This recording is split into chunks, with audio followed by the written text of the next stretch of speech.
Hey, Andrew here. I'm at the Fairgrounds racetrack in New Orleans, where horses race most of the year. Other times it's Jazz Fest. I wanted to talk today about a recent FTC competition non-compete law that the FTC is considering a regulation, I guess, putting in place. I thought the racetrack is appropriate to do that because here horses compete. And the FTC is considering putting in place a regulation that would prevent businesses from issuing and having their employees sign non-competes, and just wanted to share my experience as a business lawyer with my clients and how we see that. First is most small businesses, at least many of our clients, even though we advise them to put non-competes in place, many of them decide not to because it makes it harder to attract employees and get them to continue working for them, and kind of creates an awkward situation. So we have seen non-competes, and they can be useful if you want to invest a lot of money into an employee and ensure that they don't, in a training situation, for instance, and ensure that they don't want to leave.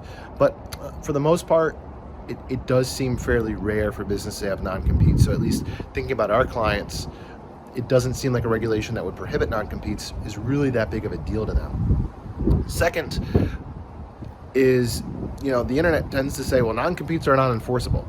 And enforceable to a lawyer is an interesting word, right? Because from a legal perspective, enforceable means that you can go to court and a judge can say, hey, stop doing this, employee that's competing.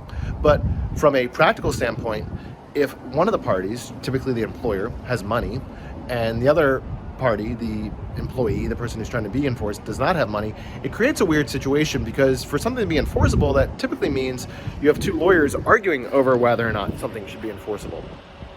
And so from that perspective, they can be enforceable. It's a tool in a negotiation that it costs money for parties to invest in to enforce.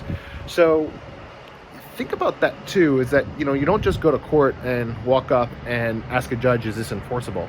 That takes thousands and tens of thousands of dollars to actually get to that point.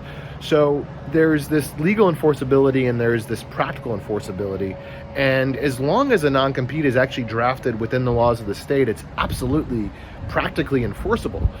Even if it is an illegal non-compete, there's still a cost to actually argue that it's not enforceable. Now you can, there's different strategies there, but the idea on the internet that non-competes are unenforceable as they're written really simplifies a very complex thing, and I wouldn't recommend that business owners just assume they're not enforceable, at least for now.